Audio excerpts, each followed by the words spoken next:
Empezamos un tema nuevo que es el de equilibrio de los hilos. Un hilo es un cuerpo cuya dimensión apreciable es la longitudinal. Las dimensiones de su sección transversal son despreciables frente a la longitud. Se puede curvar sin esfuerzo alguno y no se deforma o no se estira ante esfuerzos de tracción axial. Únicamente es capaz de transmitir internamente una tracción axial. Si dibujamos un trozo de hilo AB en un punto intermedio M, aparecen esas tracciones axiales que naturalmente, por ser un punto de unión entre dos tramos, son menos T y más T, están en equilibrio. Las fuerzas exteriores que hemos dibujado son la F1, la F2, y el conjunto estará en equilibrio. Si nosotros quitamos o eliminamos el tramo MB, habrá que sustituir el tramo MB por el efecto que produce en el AM, que es precisamente la tracción T en el punto M. Vamos a ver ahora cómo obtenemos las ecuaciones que nos definen la curva que adopta el hilo ante las fuerzas exteriores. Para eso vamos a utilizar las ecuaciones generales de equilibrio. Suponemos un tramo de hilo de dimensión diferencial de S, por la derecha y por la izquierda, continuará. Por el lado izquierdo tenemos la tracción menos T, y por el lado derecho de este elemento diferencial de S tendremos la tracción T más una diferencial de T, debido a que hay una diferencial de S entre este punto y este. Esa diferencial de T es la variación de T al pasar del punto M, extremo izquierdo de la diferencial de S, diferencial de arco, del hilo, al extremo derecho. Vamos a considerar que el hilo está sometido a una fuerza por unidad de longitud F, de la dirección y sentido indicado aquí en la figura. Por lo tanto, la fuerza que le corresponde al tramo diferencial de S será F por la diferencial de S, diferencial de arco. Primero vamos a ver qué conclusiones se obtienen a partir de que la resultante de fuerza se anula, que es la primera condición de equilibrio. Las fuerzas son menos T, tracción por la izquierda, más T, más diferencial de T, tracción por la derecha,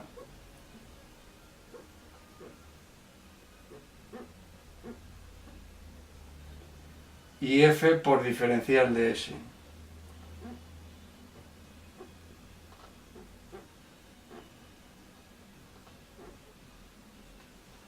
Esto ha de ser cero, puesto que es la resultante de fuerzas, y esa es la primera condición de equilibrio. El menos T con el más T se va, luego me queda únicamente la diferencial de T más F por la diferencial de S en módulo, no vector diferencial de S que tengo aquí, igual a 0. Vamos a aplicar ahora la segunda condición de equilibrio universal, que es que el momento de las fuerzas aplicadas al sólido es cero en cualquier punto del espacio. En este caso elegimos un origen O en el que tenemos definidos los versores IJK, los versores cartesianos, que luego aplicaremos. Bueno, pues vamos a calcular el momento de todas las fuerzas respecto del punto. Primer momento que tenemos es la fuerza menos T, tracción en el lado izquierdo, respecto de O, será el producto vectorial, ese momento, OM por T con signo negativo, puesto que es menos T. La otra fuerza en el extremo derecho es T más diferencial de T. Como estamos refiriéndolo a O, tendremos que considerar el vector en el punto de aplicación, que será OM más diferencial de S.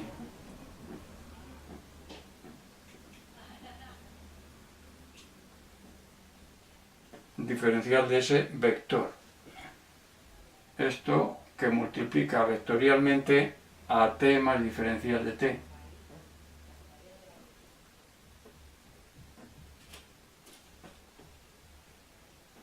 Más la fuerza exterior aplicada al hilo, que es F por diferencial de S, por el vector que une el punto de aplicación de la fuerza con O, que sería OM más diferencial de S partido por 2.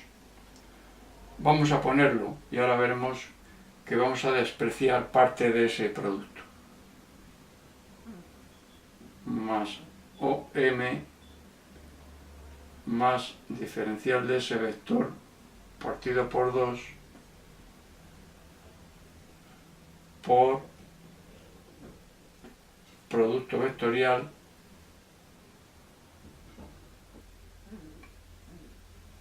por F por diferencial de S igual a 0 vector, momento nulo, momento total nulo. Vamos a reducir esta expresión teniendo en cuenta que vamos a despreciar los infinitésimos de segundo orden o infinitésimos de orden superior a las diferenciales, que son infinitésimos de primer orden. Los productos de dos infinitésimos de primer orden son infinitésimos de segundo orden. Y ya digo que los vamos a despreciar. Vamos a ver, tenemos aquí OM, vamos a poner a continuación OM, producto vectorial por T, menos, más OM, producto vectorial por T.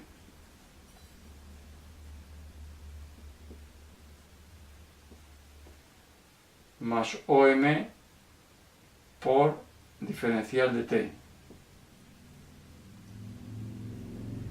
Todos son productos vectoriales.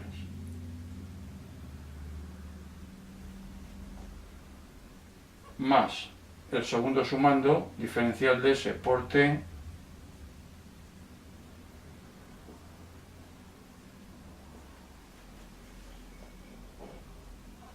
como ya sabe, en el producto vectorial hay que respetar el orden del producto, porque si lo alteramos cambia el signo. Más diferencial de S por diferencial de T.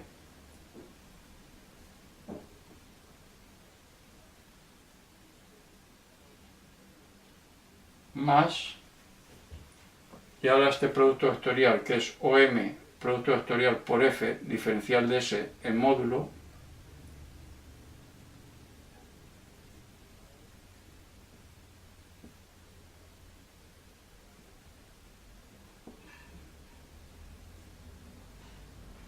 más diferencial de S partido por 2 por producto vectorial F por diferencial de S.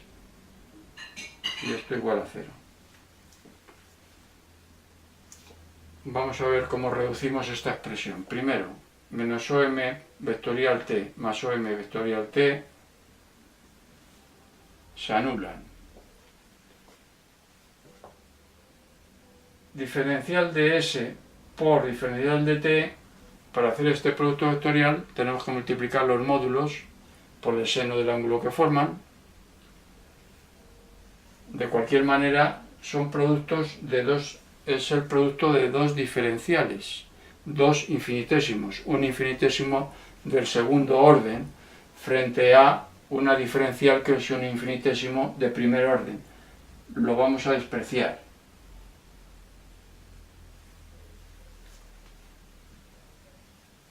Y aquí tenemos otro infinitésimo de segundo orden. Tenemos una diferencial de S, vector, por F por diferencial de S. El producto de, las dos diferenciales de S, del módulo por la diferencial de S, es otro infinitésimo de segundo orden. También despreciable frente a los infinitesimos de primer orden que tenemos en la suma. Si no tuviéramos infinitésimos de primer orden en la suma, no los podríamos despreciar. Pero como aparecen infinitésimos de primer orden en la suma, por eso sí podemos despreciarlos. Vamos a sacar a OM factor común de diferencial de T más F diferencial de S. Y me queda OM factor común del producto vectorial de diferencial de T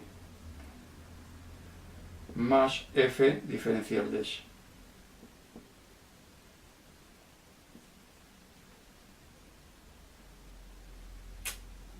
Y me queda más el producto vectorial de diferencial de S por la tracción T.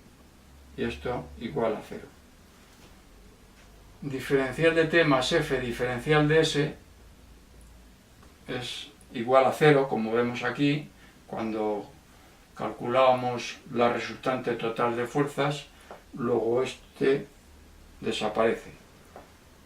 Me queda la expresión diferencial de S, producto vectorial por T, igual a 0. ¿Esto qué me indica? Me indica que diferencial de S y T son paralelos, o sea, en este caso coincidentes en dirección. Luego, si son coincidentes en dirección, resulta que la tracción T tiene que ser axial. Luego, la conclusión que sacamos del equilibrio de momentos es que la tracción en un hilo tiene que ir por el eje del hilo, tiene que ser axial. Bueno, pues entonces de aquí se deduce que T, tracción, es igual a módulo de T por el versor T tangente. El versor T tangente lo vamos a llamar en este caso T minúscula para no confundir con el T mayúscula que corresponde a la tracción. Anteriormente definíamos el versor tangente como T mayúscula. Aquí naturalmente, como hemos asignado la T mayúscula a la tracción, asignaremos la T minúscula para el versor tangente.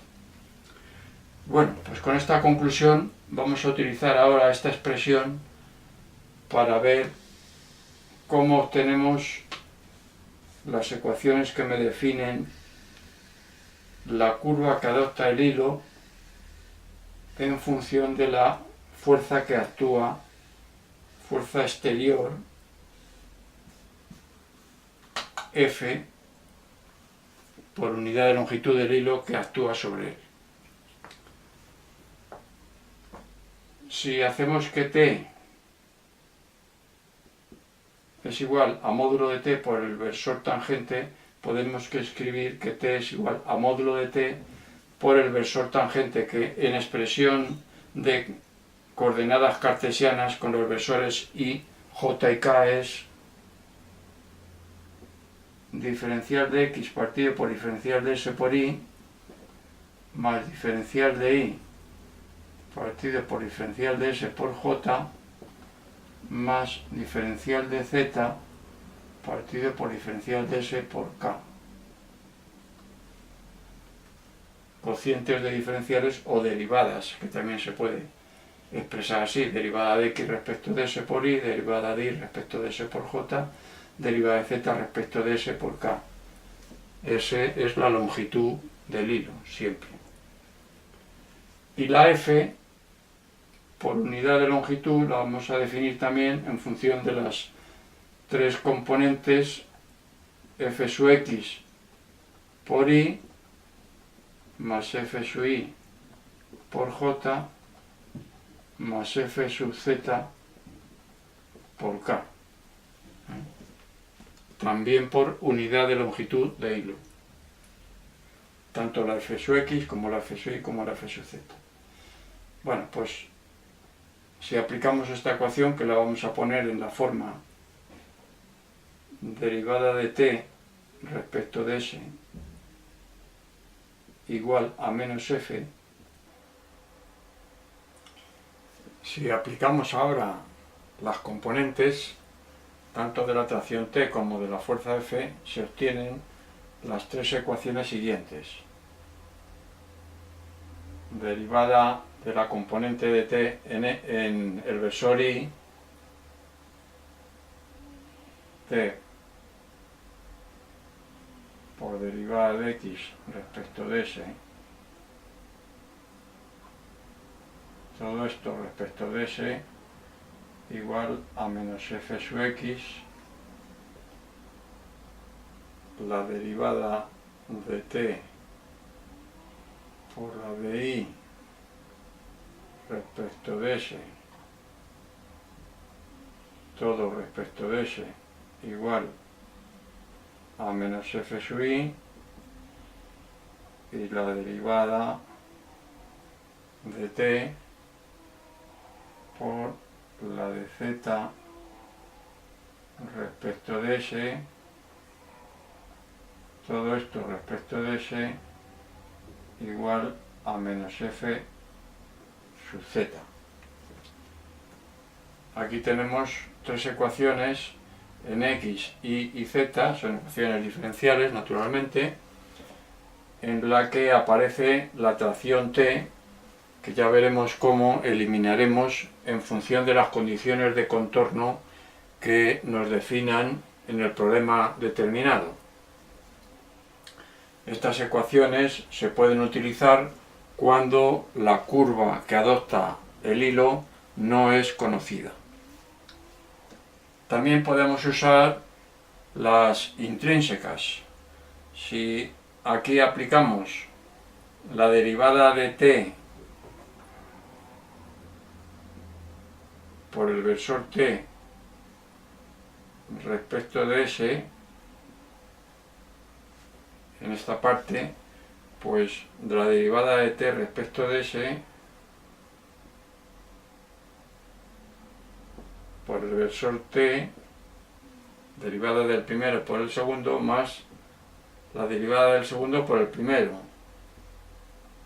La derivada del versor t respecto de s es el versor normal partido por el radio de curvatura